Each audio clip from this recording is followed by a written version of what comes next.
헬로우 월드 생존형 개발자 성량입니다.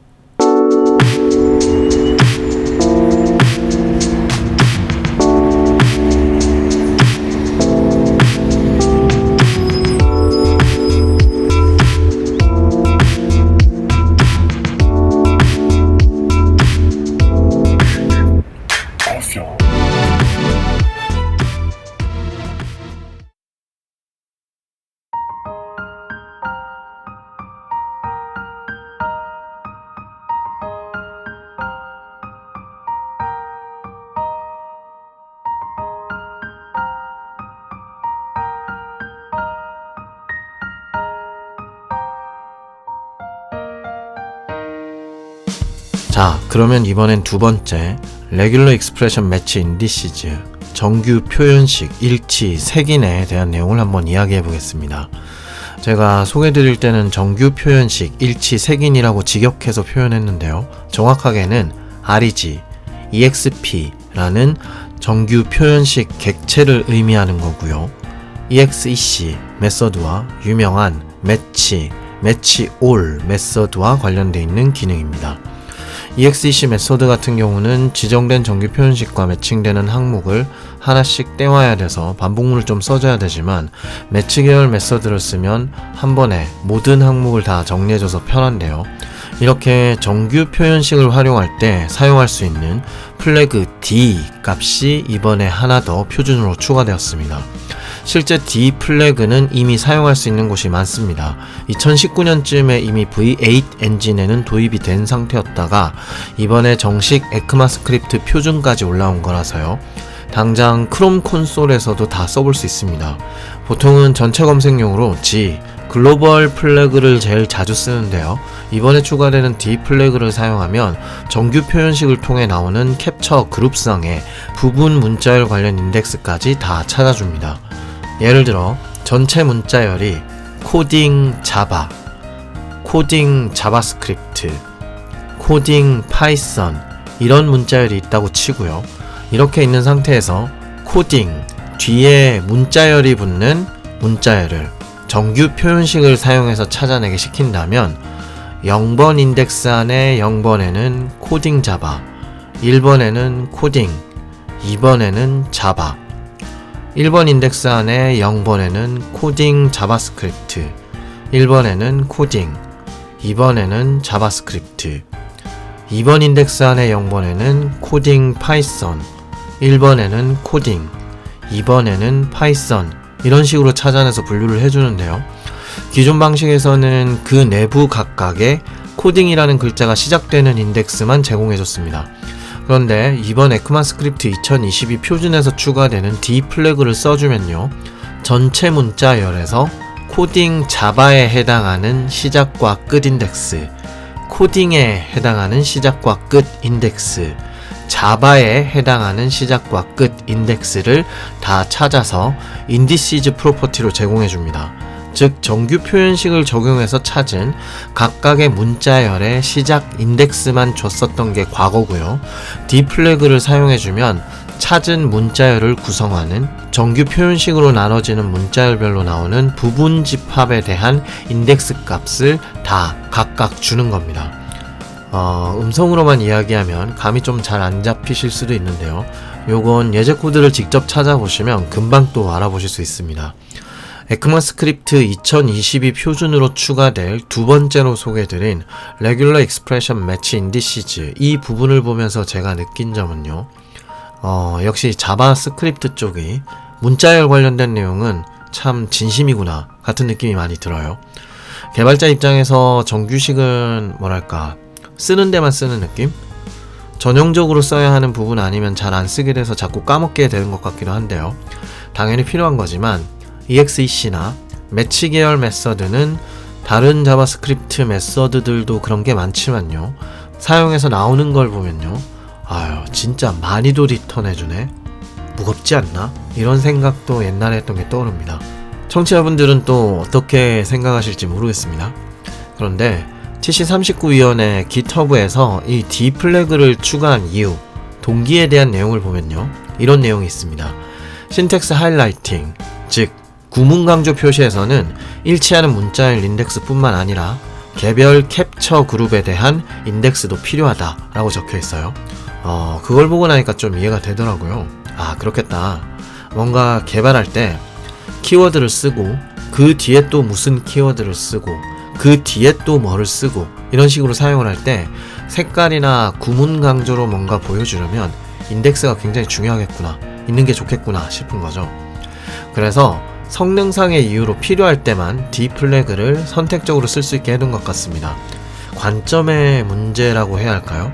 저는 언어를 사용하기만 하는 사람이니까 아무래도 언어 설계에 대한 관점을 가진 부분에서는 알아보지 못했던 것 같습니다. 자동차를 운전하는 운전기사의 시점과 자동차 자체를 설계하는 사람의 시점 차이 같은 느낌이었네요. 괜찮은 기능인 것 같습니다. 저는 별로 쓸 일이 없을 것 같긴 하지만요. 다음 세 번째, 톱 레벨 어웨이트 사용이 가능해집니다. 이건 내용을 살펴보니까요, 의외로 간단해서 크게 이야기할 게 없어 보이긴 하네요.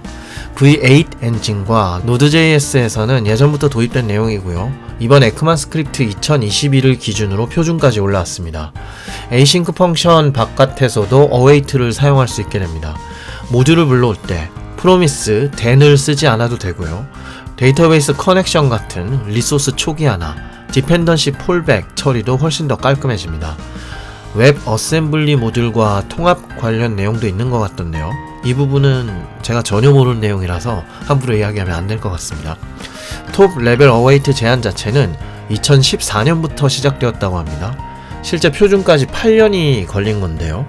반대 의견도 좀 유명한 게 있었던 것 같습니다. 관심 있으신 분들은 TC39위원회 GitHub에 톱 레벨 어웨이트 문서를 참고하시면 될 것 같아요. 이 톱 레벨 어웨이트 추가에 대한 내용은요, 솔직한 감상으로 이야기하자면 방향성 자체는 좋다고 생각합니다. 그리고 자바스크립트 계열이 아닌 다른 언어가 생애 첫 언어였고 돈벌이로 사용한 첫 언어도 다른 언어였던 사람의 입장에선 부럽다 라는 느낌도 좀 있어요. 분명히 더 사용하기 좋은 방식이랄까?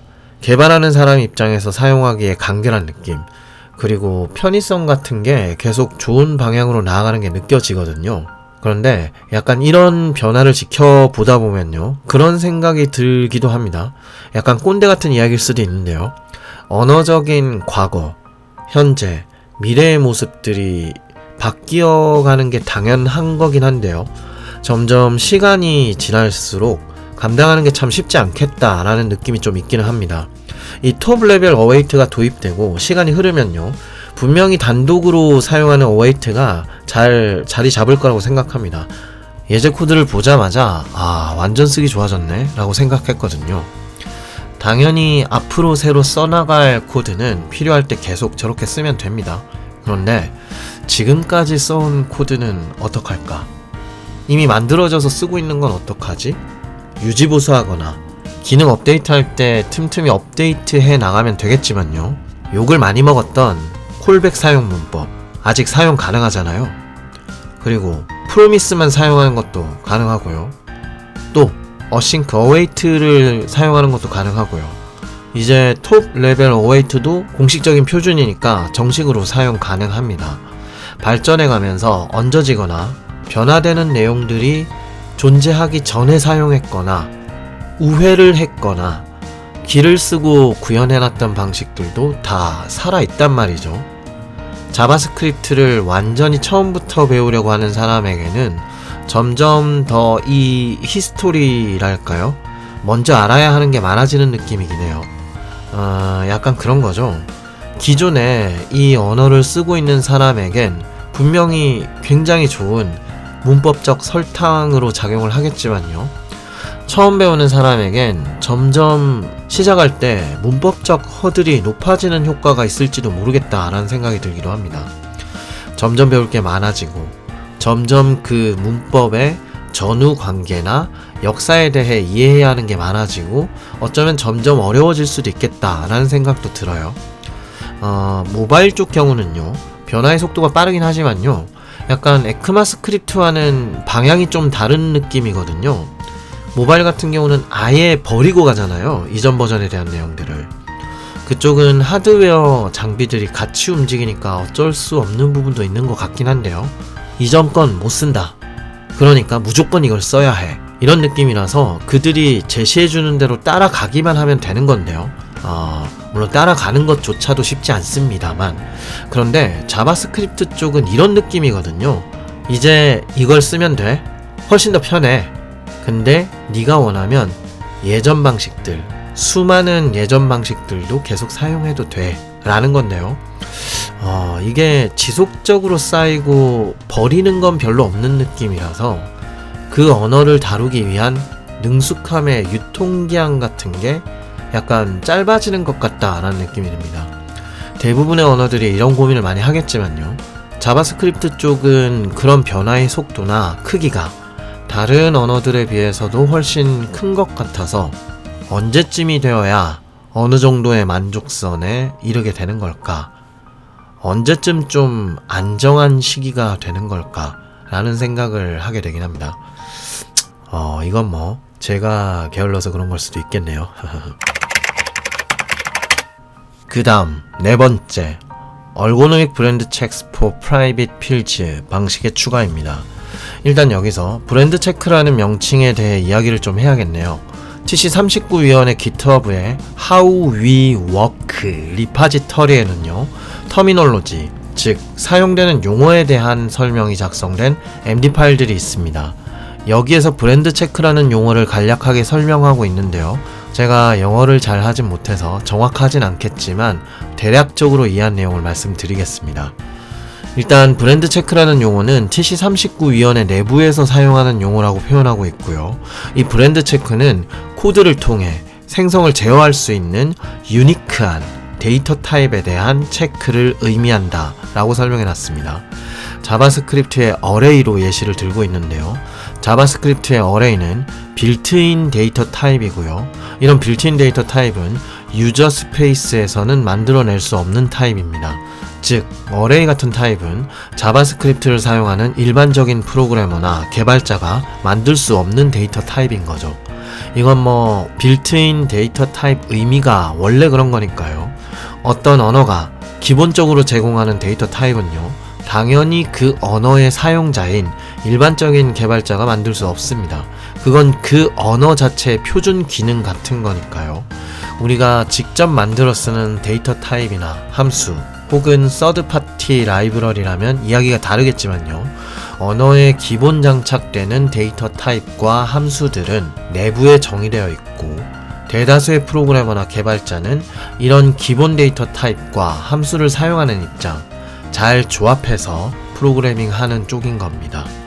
그래서 보통 이런 언어의 표준이나 공식 문서에서 유저나 사용자라고 지칭하는 단어는 프로그래머나 개발자를 의미합니다. 이 프로그래밍 언어를 다루는, 사용하는 사람이니까요.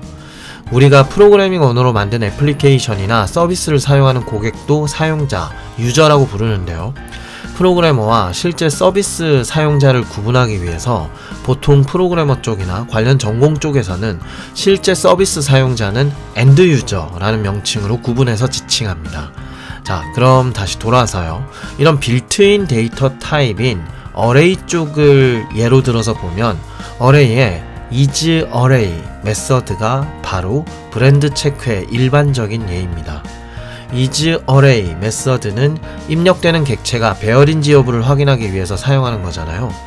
이렇게 어떤 데이터가 이 데이터 타입인지 여부를 판별하기 위해 사용하는 게 브랜드 체크인 겁니다. 그리고 이렇게 사용되는 브랜드 체크는 상속 여부나 프로토타입 체인까지 포괄해서 알려주는 인스턴스 오브 연산자와는 다르다고 강조하고 있습니다. 단어들이 계속 나열돼서 어려우실 수도 있지만요. 지금까지 브랜드 체크라는 것을 설명하기 위해 계속 등장하는 단어들을 잘 조합해서 생각해보면요. 결국 브랜드 체크라는 것은 이 객체가 이 데이터 타입 맞니? 상속관계나 프로토타입 체인 쪽은 생각하지 말고 정확하게 확실한 이 데이터 타입이야? 라고 물어보고 체크해주는 걸 의미하는 겁니다. 그리고 이렇게 물어볼 수 있는 대상은 빌트인 데이터 타입에 국한되어 있었다고 보시면 됩니다. 지금까지는요. 여기까지 이해하셨다면 나머지는 이번 업데이트 명칭만 붙이면 쉽게 이해할 수 있습니다. Ergonomic Brand Checks for Private Fields. 여기서 Ergonomic은 일단 빼고요. Brand Checks for Private Fields 이걸로만 보는 게 이해가 더 빠를 것 같습니다. 직역하면 프라이빗 필드를 위한 브랜드 체크인 건데요. 프라이빗 필드는 앞서 살펴본 에크마스크립트 2022 업데이트의 첫 번째 추가 기능이었습니다. 샵 기호를 붙이면 프라이빗 필드로 만들 수 있다고 했었잖아요. 그렇게 샵 기호가 붙은 변수나 메서드 같은 필드를 위한 브랜드 체크가 추가된다는 겁니다. 실질적으로 추가되는 건 in이라는 연산자입니다. in 뭐뭐 안에 라는 in 연산자가 추가되는 거예요. 그러면 샵 a 라는 변수가 이 객체 안에 있니? 샵 b 라는 메서드가 이 객체 안에 있어? 라는 식으로 물어볼 수 있게 됩니다. 그러면 이런 검사들을 통해서 특정 프라이빗 필드들이 모두 이 객체 안에 있다면 샵 a와 샵 b 같은 프라이빗 필드를 가진 C 데이터 타입이 맞다 라고 판별해 줄 수 있게 됩니다. 브랜드 체크용으로 쓰기 위한 유틸성 스태틱 메서드를 제작할 수 있게 되는 거죠. isArray와 같은 메서드를 필요에 따라 직접 제작할 수 있게 해준 겁니다. 좀 더 개념적인 용어로만 얘기를 하자면요. 원래 빌트인 데이터 타입에서만 사용 가능했던 브랜드 체크라는 기능을요. 프로그래머나 개발자가 직접 만들어 쓰는 데이터 타입 내에 프라이빗 필드 쪽에서도 사용할 수 있게 좀 더 대중화시켜 준 겁니다. 그런데 이걸 굳이 프라이빗 필드 쪽에만 추가해 준 이유를 생각해 보면요. 퍼블릭 필드의 경우는요. 그 퍼블릭 필드가 존재하지 않는데 접근하려고 하면 그냥 undefined로 나올 뿐입니다. 이 결과는 매우 당연하게 받아들일 수 있고 아무 문제 없죠. 그런데 프라이빗 필드의 경우는 좀 다르게 동작합니다. 만약에 존재하지 않는 프라이빗 필드에 접근하려고 하면요. undefined가 아니라 exception을 throw하는 방식으로 진행되거든요. 여기서 상식적으로 생각해보면 좀 이상한 문제가 생길 수도 있다는 걸 떠올릴 수 있습니다. 우리가 어떤 객체가 이 타입인 걸 체크해주는 브랜드 체크 메서드를 제작하려고 하고 있는데요. 프라이빗 필드의 경우는 이 필드가 존재하는지 여부를 굳이 트라이 캐치 같은 걸 사용해서 에러 발생 여부에 따라 이걸 true, false 처리해야 한다고 생각해보세요. 진짜 이상하지 않습니까? 아니 그냥 나는 이 필드가 존재하는지만 체크하고 싶을 뿐이야. 그런데 그 존재 여부만을 확인하기 위해서 익셉션 처리를 일일이 해서 에러가 나면 그 필드 없는 거고 에러가 안 나면 그 필드가 있는 걸로 치자고? 그것도 모든 프라이빗 필드마다? 자연스럽지 않아요. 좀 더 세게 말하면요. 솔직히 미친 짓 같습니다. 그래서 인 연산자를 프라이빗에 도입해서 브랜드 체크 제작을 좀 더 자연스럽게 이끌어주는 겁니다. 인간이 좀 더 자연스럽게 받아들일 수 있고 활용 가능한 논리적인 사고나 코딩적인 흐름을 구현할 수 있게 만들어준 거예요. 그렇다면 이제야 왜 이 추가사항에 인간공학적이라는 단어가 붙었는지 약간 이해할 수 있을 것 같지 않습니까? 그래서 TC39위원회 자기들끼리 쓰는 명칭인 브랜드 체크 개념도 이해하기 어려운데 미사 요구까지 붙여서 Ergonomic Brand Checks for Private Fields라는 바로 알아먹기도 힘든 용어가 나온 겁니다. 다 알고 나니까 인간공학적이라는 단어도 어느 정도 납득될 수도 있을 것 같기도 합니다. 개인적으로는 이 기능 추가는 꽤 괜찮은 것 같습니다.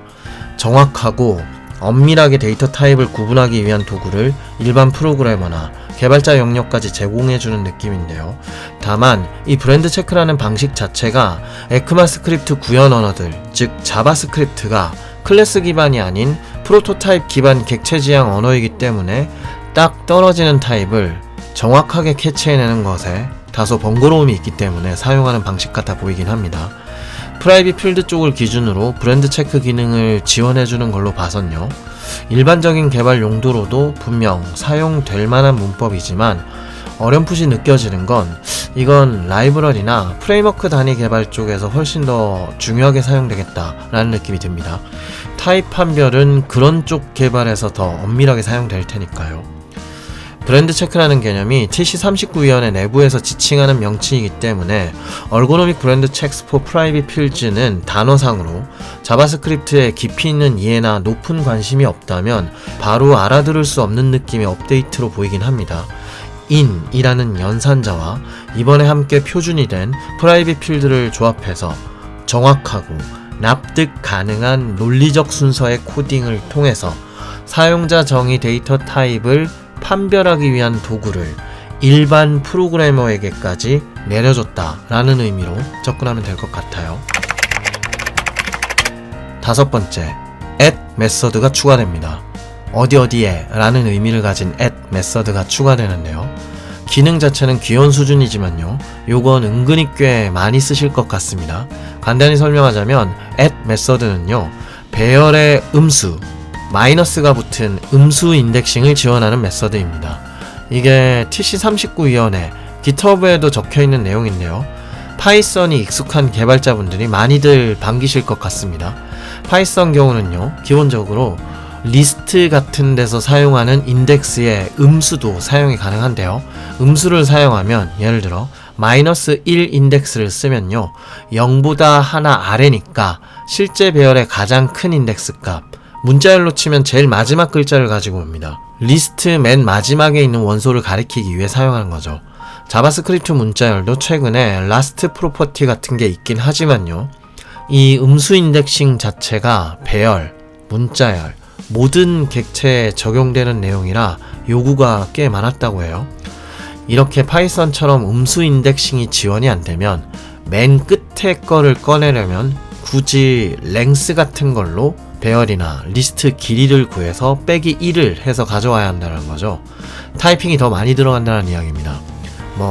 슬라이스 같은 걸로도 우회해서 사용 가능하지만 그건 제가 보기엔 더 귀찮은 일이라 해당 사항이 없을 것 같네요. 처음에 사용한 익숙한 메이저 언어가 파이썬인 개발자 분이시라면 자바스크립트를 다룰 때 이런 귀찮음에서 짜증을 많이 내시는 것 같습니다. 이해합니다. 타이핑 귀찮죠. 진짜 귀찮아요. 원래 이렇게 코드를 더 안 적어도 되는 문법에 익숙했었는데 언어가 다른 언어라서 몇 글자를 굳이 더 타이핑 해줘야 되는 상황이면 정말 싫은 거 인정합니다. 그 언어 자체가 싫어질 수도 있어요. 그 문법 하나 때문에. 그런데 이런 건 유독 파이썬이 메인이신 분들이 이런 경우가 많은 것 같아요. 배달 앱이 익숙해진 현 시대의 사람들이 그나마 중국집 말고는 배달 개념도 없었고 중국집마저도 직접 전화해서 배달시키고 언제 올지 몰라 하염없이 기다려야 하는 그 귀찮은 과거로 돌아갈 수 있을까요? 진짜 급박하거나 긴급한 문제가 생기지 않는 이상 불가능합니다. 실제로 스택 오버플로우나 구글의 자바스크립트의 음수 인덱싱 관련 검색을 영어로 해보시면요, 자바스크립트에서는 파이썬 같이 음수 인덱싱 못 쓰는 거야? 도대체 왜 못 쓰는 거야? 이런 질문이 많습니다. 개인적인 생각을 이야기하자면요, 이건 좋아 보이긴 합니다. 자잘한 기능 추가이긴 하지만 많이들 쓰실 것 같습니다. C 계열이나 자바 쪽이 시작이었던 그 입장으로만 생각해본다면요, 이게 굳이 필요해? 그냥 몇 글자 더 치면 되는 거 아닌가? 이 정도조차도 귀찮은 거야? 그런 느낌도 전혀 없지는 않습니다. 근데 저도 그런 생각에서 벗어난 지는 좀 됐고요. 이건 괜찮다고 보입니다. 메서드 체인도 예쁘게 나올 것 같고요. 역시 점점 더 좋아지네요. 좀 딴 얘기지만요, 저는 파이썬을 처음 봤을 때 제일 당황했던 게, 아니 얘는 왜 중괄호를 안 쓰냐? 그럼 코드 뎁스는 어떻게 처리해? 탭만으로 한다고? 그럼 탭을 틀리면 에러 난다고? 아니 뭘 그딴 식으로 만들어놨냐? 그럼 코드 압축도 못하는 거잖아. 이런 느낌이었거든요. 음수 인덱싱은 자바에서는 아직 사용 안 되는 걸로 알고 있습니다. 유명한 어레이 인덱스 아로우 바운드 익셉션이라 하겠죠. 근데 파이썬은 그렇다 쳐도요, 자바스크립트 진영 쪽에서도 이렇게 음수 인덱싱에 관련된 내용이 나오면 뭔가 반년마다 메이저 버전을 올리고 있는 기염을 토하고 있는 자바 쪽도 도입을 좀 고려해보지 않으려나? 라고 생각하기도 합니다. 그 자바 13인가? 14 버전이었던가요? 멀티플 문자열, 텍스트 블록, 쌍따옴표 3개 써서 줄바꿈까지 다 포함해주는 문자열 도입됐을 때 드디어 문자열 더하기, 문자열 더하기, 문자열 더하기를 벗어나는 건가 싶었는데요.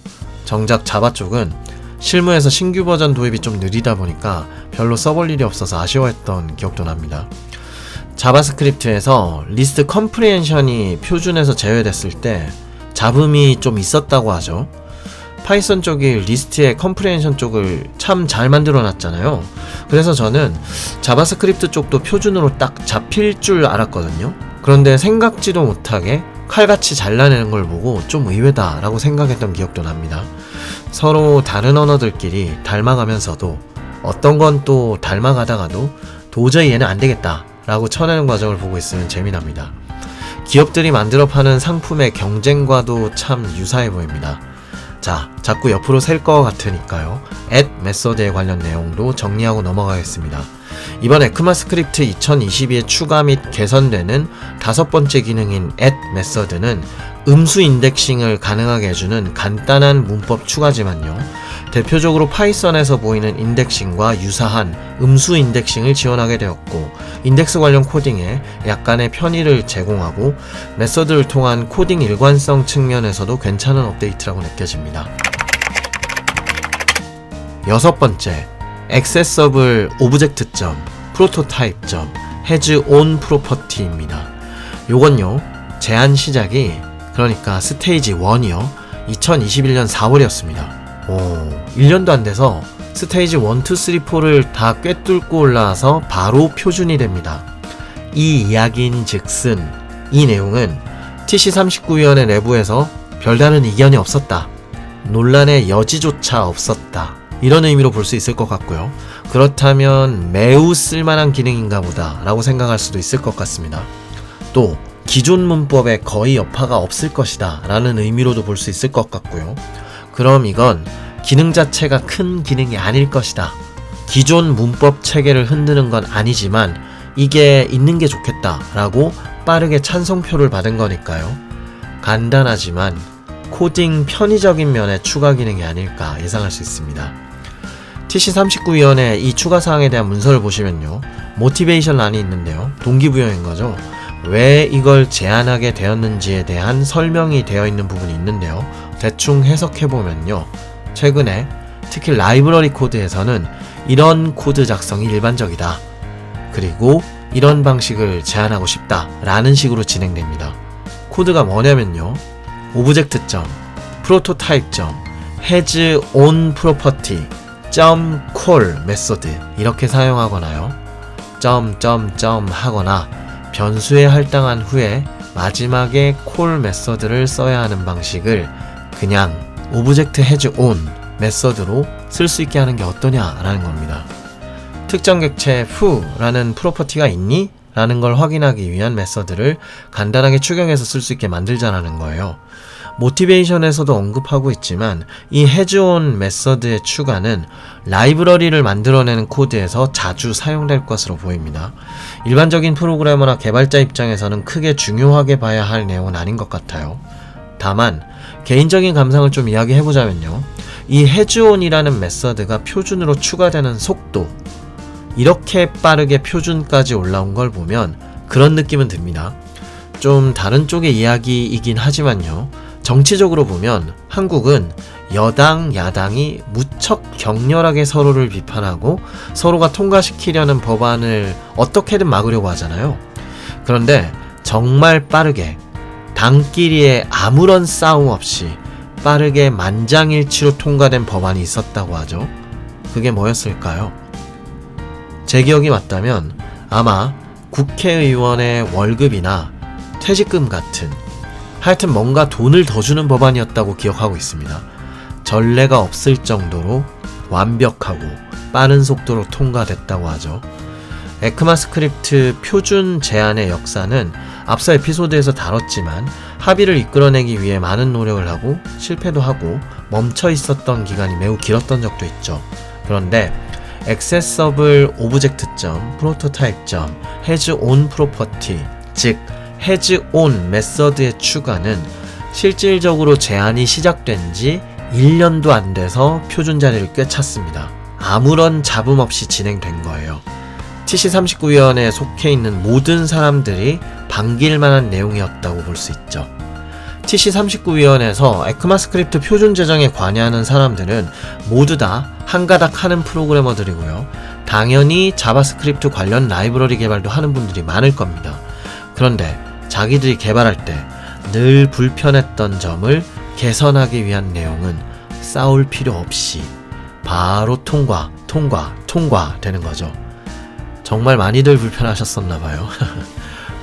코드가 길어요. 제가 봐도. 어떤 그룹이든 방향이나 표준을 정할 때 의견 대립이 일어나긴 하지만요. 가끔은 이런 식으로 모두가 원하는 게 딱 맞아떨어져서 잘 진행되는 경우도 있는 법이죠. 이런 걸 보다 보면요. 어느 영역에서건 어느 업계에서건 일어나는 일의 전후관계를 잘 살펴보면 결국 똑같아 보이는 게 많은 것 같습니다. 그 다음 7번째, 스태틱 블록의 추가입니다. 요건 아마 자바나 C샵에 익숙하신 분들은 금방 알아보실 것 같네요. 자바에서는 보통 스태틱 초기화 블록으로 부르고요. C샵 쪽은요, 스태틱 컨스트럭터와 유사하다고 보시면 됩니다. 사용 문법만으로만 보면 자바의 스태틱 초기화 블록과 완전히 똑같이 생겼습니다. 스태틱 키워드 뒤에 바로 중괄호가 들어가거든요.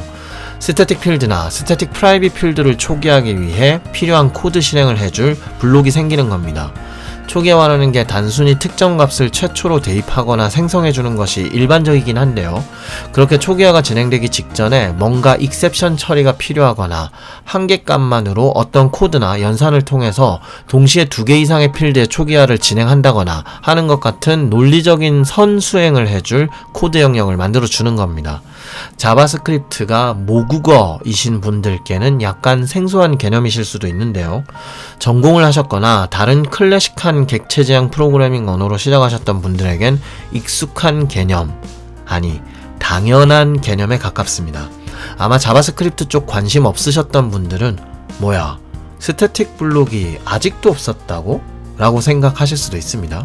의외로 당연하다 싶은 것들이 최근에야 표준으로 잡히는 것을 보면 자바스크립트가 왜 이렇게 매년 업데이트를 빠르게 진행하는지도 어느 정도 이해할 수 있을 것 같네요.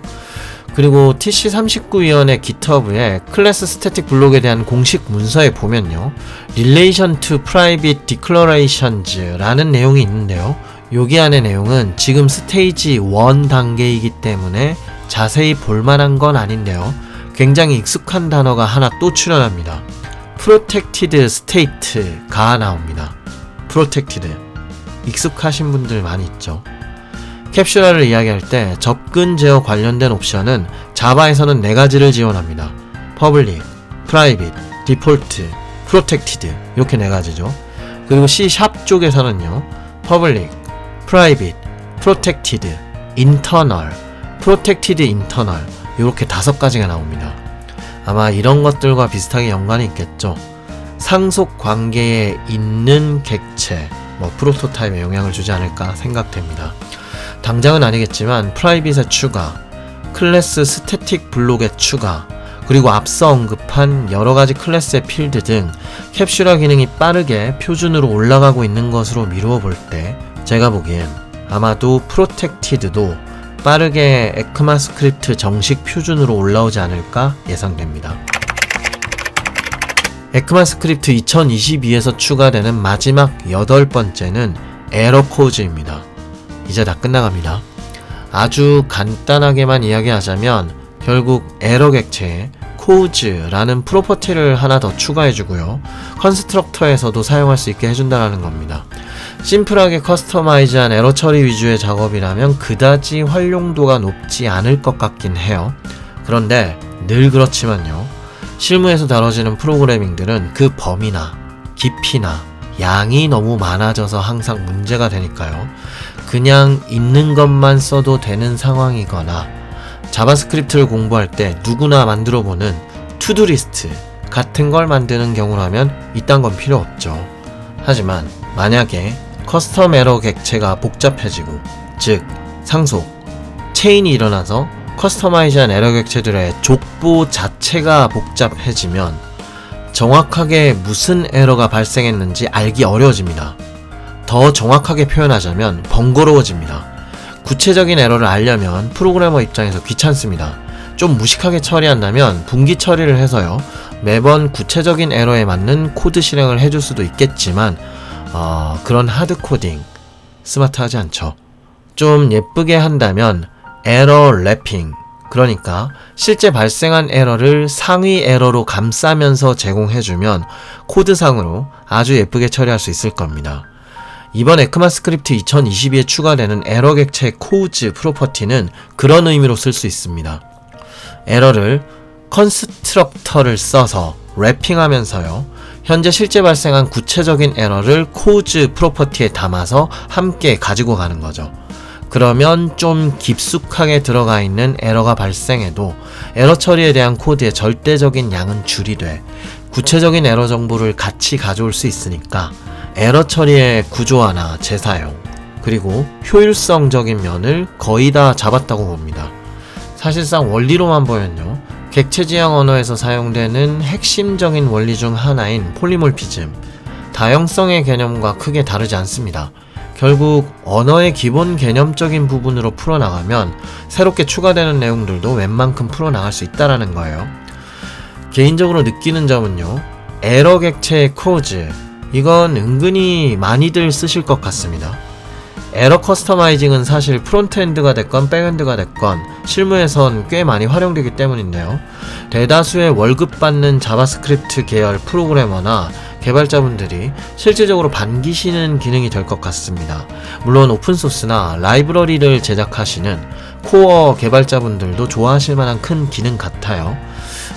뭐 좀 꼰대 같은 이야기도 하나 더 하자면요, 놀랍게도 자바 쪽에서도요, 익셉션 랩핑과 코우즈 파라미터 사용이 가능했습니다.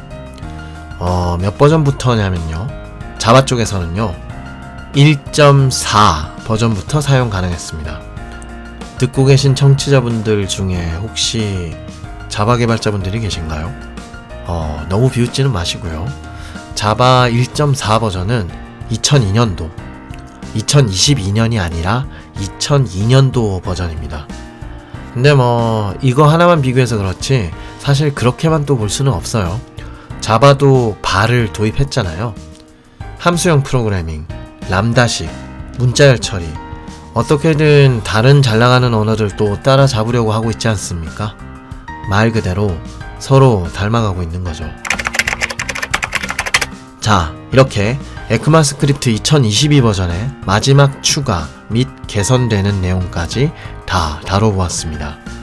이제 정리를 좀 하고요, 정말 너무나 길고 길었던 자바스크립트의 역사와 에크마스크립트 2022 ES13 버전 엿보기, 그리고 서로 닮아가는 언어들에 대해 다루는 에피소드 시리즈의 마무리를 하겠습니다.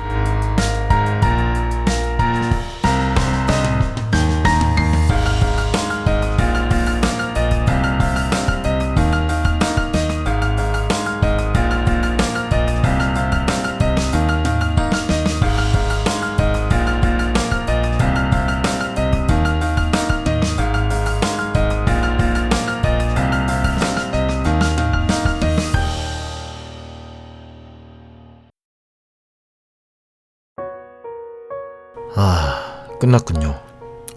진짜 너무 길었죠? 준비하던 저도 굉장히 길었습니다. 마지막 멘트는 대본 없이 그냥 제가 생각나는 대로 얘기하고 있습니다.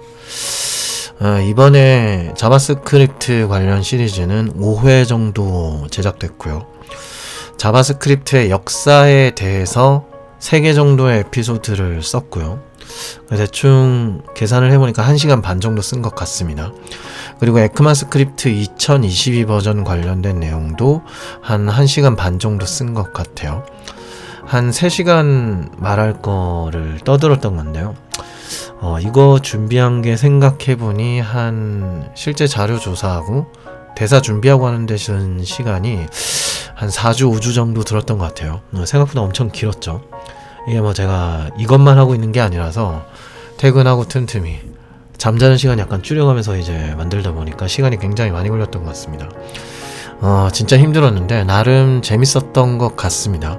뭐 솔직히 스스로가 재미가 하나도 없고 이게 오로지 노동이나 고통으로만 작용했다면 뭐 못했겠죠. 일단 뭐 제가 자격이 있는 사람은 아니지만요. 그래도 팟캐스트를 준비하면서 웹페이지는 한 4, 50개 정도를 참고했고요. 물론 찾아본 건 더 많이 있겠지만 논문도 많지는 않지만 몇 개 살펴보고 그랬으니까 그래도 노력을 한 거니까요. 나름 개인적인 총평을 좀 해보자면요. 프로그래밍 언어들이 진짜로 굉장히 많이 닮아가고 있다. 서로 굉장히 많이 벤치마킹을 한다고 해야 될까요? 서로 많이 닮아가고 서로에게 어떤 좋은 기능이 추가되거나 하면 몇 년 안에 그걸 비슷하게 혹은 의도라도 맞춰서 따라가려고 하는 것 같습니다. 지금 IT 업계 쪽이 굉장히 꼭 한국만 아니더라도 온 세계에서 지금 붐이기 때문에 언어들이 까딱 잘못하면 완전히 어떤 점유율이나 이런 걸 잡아먹힐 수도 있는 시대라고 생각한 게 아닐까, 그런 생각도 좀 들어요. 생존을 하려면 그럴 수밖에 없는 거죠. 근데 이건 또 생각해보면요, 언어만의 문제는 아닌 것 같아요. 왜 이 언어를 사용하는 개발자나 프로그래머 입장에서도 어떤 그런 변화의 물결이랄까요?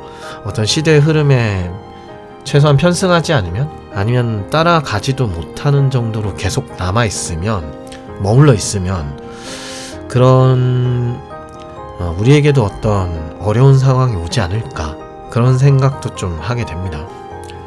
에피소드 대본을 처음 준비할 때는요, 이거 짧게 못 끝낼 것 같은데 라는 불길한 예감이 많이 들었었거든요. 굉장히 광범위한 거예요, 생각보다. 자바스크립트 에피소드도 엄청 길어졌는데요, 제가 자료를 찾아보면서 거의 25년 전 에크마스크립트의 원문 아카이브 된 문서까지 뒤져가면서 진행을 했거든요. 하다 보니까 야밤에 그런 생각이 들더라고요. 내일 출근해야 되는데 내가 왜 이렇게까지 하고 있었지? 약간 그런 생각도 좀 들더라고요. 이걸 찾아보면서 이제 제가 자바스크립트의 언어의 특징이나 에크마스크립트 혹은 어떤 언어들의 방향성이랑 좀 다르게 순수하게 개인적으로 생각이 들었던 거는요, 프로그래밍 언어에 관련되어 있는 이런 어떤 표준 제정이나 그런 흐름들이 굉장히 영어 친화적이다, 영어를 쓸 수 있는 사람들 그들만의 잔치다 같은 느낌이 좀 들긴 합니다. 실질적으로 참여하고 있던 TC39위원회 챔피언들을 보면은 거의 대부분 동양 사람들은 거의 없거든요. 그런 걸 보면 약간 이게 참 이런 쪽의 기술들이 아직 너무나 서구 문화 위주구나. 한국이 사실 IT 강국이라고 얘기를 하고 지금 국내에서는 굉장히 IT 쪽으로 많은 어떤 인력을 키워낸다던가 아니면 채용 기준을 많이 높인다던가 해서 인재 확보에 굉장히 열을 많이 올리고 있고, 실제 교육 시장도 그거에 맞춰서 많이 올라가는 게 느껴지거든요. 한 몇 년 전이랑 비교를 해도 굉장히 차이가 많이 나는 것 같아요. 이게 아마 코로나 때문에 더 심해진 것 같은데. 그런데 하나 좀 조사를 하면서 약간 안타깝달까? 좀 기분이 그렇게 썩 좋지 않은 느낌이 뭐였냐면, 요즘에 신입으로 취업을 하려고 할 때 대부분 교육기관이나 여러 온라인상에서 저도 사실 팟캐스트에서 좀 떠들었지만요, 준비를 해야 하는 게 깃허브를 하던가 아니면 블로그 작성이라던가 이런 것들 얘기를 정말 많이 하는데요, 자바스크립트 관련된 내용을 인터넷에서 뒤질 때 뭐가 제일 힘들었냐면 다 똑같은 내용의 블로그가 너무 가득하다는 거예요. 블로그의 내용들이 약간 찾아보다 보면 그냥 원문을 구글 번역기로만 돌린 듯한 내용들, 그리고 그걸 또 그대로 퍼다 나르는 듯한 블로그들 글이 너무 많아서 오히려 제가 진짜 원하던 문서들이나 자료들을 찾는 게 더 힘들었습니다.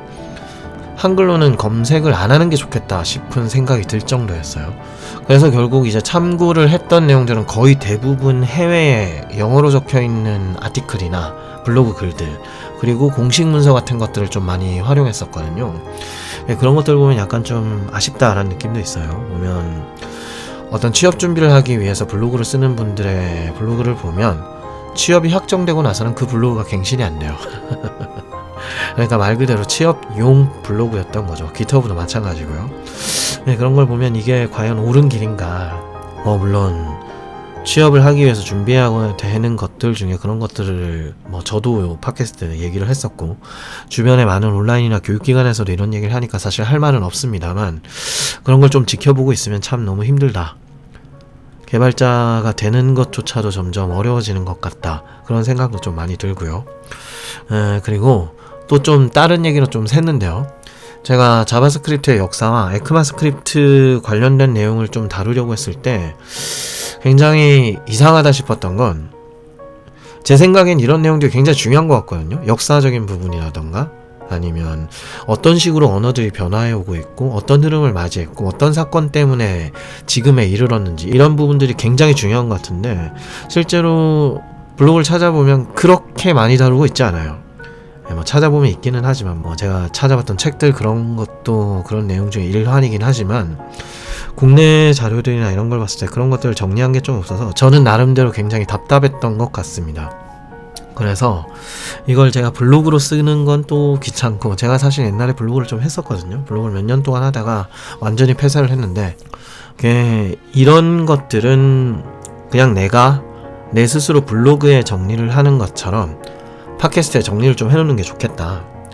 물론 어떤 검색을 통해서 궁금하신 분들이 제 팟캐스트 내용을 들으러 오시는 분들도 있겠지만, 이런 내용들은 제가 나중에 또 필요해서 제가 또 들을 것 같더라고요. 정리를 잘 해놓으면. 원래 블로그란 게 원래 좀 그렇지 않습니까?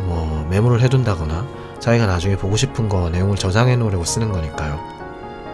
그래서 요번 자바스크립트 같은 경우는 조금 준비를 하면서 오기가 났던 것도 있고요. 그리고 이렇게 정리가 제대로 돼 있는 데가 없으면, 문법적인 정리가 잘 돼 있는 곳은 되게 많은 것 같아요. 그런데 어떤 이런 역사적인 부분이나 어떤 이런 언어의 태동이랑 지금에 이르게 된 이런 스토리적인 부분, 그런 부분을 다루는 내용의 블로그들이나 아티클들 같은 경우는 좀 자세하게 적힌 게 없는 것 같아서 제가 좀 준비를 했습니다. 나름 욕심을 좀 부려본 거였던 것 같아요. 제 경우는 이번 에피소드 시리즈를 준비하면서도 굉장히 도움이 많이 됐고요. 그리고 제 경우는 이렇게 팟캐스트 준비를 할 때 대사라던가 아니면 참고했던 글이라던가 참고했던 웹사이트라던가 이런 것들 전부 다 메모해 놓거든요. 노션에 다 남겨 놓는데요. 아마 이번에 준비했던 이 자바스크립트 시리즈 같은 내용들은 저는 나중에 이렇게 메모하고 정리해 놨던 것도 저에게 나름 도움이 많이 될 것 같다, 이런 생각이 들어서 더 열심히 했던 것 같습니다. 얘기를 하다 보니까 완전 저를 위해서 한 것 같은데요. 실제로 자바스크립트 에피소드 시리즈 때문인지 모르겠지만 애플 팟캐스트나 여러 팟캐스트 플랫폼에서도 좀 순위가 올랐던 것도 있어서 좀 도움이 되시는 건가? 그럼 좀 더 열심히 찾아봐야겠다, 이런 식으로 에너지를 얻었던 것도 있는 것 같아요. 일단 자바스크립트 관련된 내용은 여기까지 하고요. 아마 제 스스로가 부족했기 때문에 좀 내용이 너무 겉핥기 수준이었거나 그런 겉핥기 수준조차도 잘 맞지 않았거나 혹은 틀렸던 얘기가 있을 수도 있을 것 같습니다. 그런 부분이 있으면 가차없이 지적을 해 주시고요. 그런 부분은 제가 나중에 그런 부분들은 취합을 해서 AS 방송을 만들거나 하는 형태로라도 아마 메꿔 나가면 될 것 같습니다. 청취자분들께서는 이번 자바스크립트 관련 에피소드가 어떠셨는지 잘 모르겠습니다. 좀 도움이 됐으면 좋겠는데요. 어쨌든 제 나름대로는 최선을 다했다. 진짜 너무 힘들었다. 그리고 아마 어차피 제가 시간이 많았어도 이 이상의 퀄리티는 안 나왔을 거다라고 생각을 합니다. 제가 굉장히 게으른 사람이기 때문에, 또 시간이 넘치면 아무것도 안 하거든요. 사실은 아무것도 안 한다기보다는 인생에 아무 도움이 안 되는 일로 24시간 이상을 쓰고 있기 때문에 아마 그래서 바쁜 와중에 만들 수 있어서 좀 더 노력할 수 있지 않았나, 이런 생각도 듭니다. 어쨌든 요번 에피소드가 끝나고 나면 일단 다음 에피소드 같은 경우는 뭘 해야 될지 토픽이 일단 한 두세 개 정도 정해져 있는 상황이고요. 두세 개 중에는 실질적으로 질문 메일을 주신 게 있어서 그 메일에 대한 내용을 좀 조사해서 에피소드를 일단 먼저 만들어서 올리려고 합니다. 일단 그렇고요. 대본을 안 만드니까 이 이상 무슨 얘기를 해야 될지 잘 모르겠네요. 요즘에 최근에는 자료 조사할 게 많다 보니까 대본을 거의 100% 다 써놓고 팟캐스트 진행을 하고 있거든요. 그러다 보니까 오히려 대본 없는 상태에서 얘기하는 게 더 어려운 것 같다라는 생각도 들어요. 자, 일단 얘기가 계속 쓸데없이 옆으로 셀 것 같으니까요. 요번 에피소드의 마무리는 여기서 끝내겠습니다. 아마 좀 지루하신 것도 굉장히 많으셨을 것 같은데요. 끝까지 들어주셔서 감사하고요. 다음에 더 좋은 에피소드로, 재밌는 에피소드로 찾아뵙겠습니다. 들어주셔서 감사합니다. 성량의 불친절한 코딩 이야기였습니다. 감사합니다.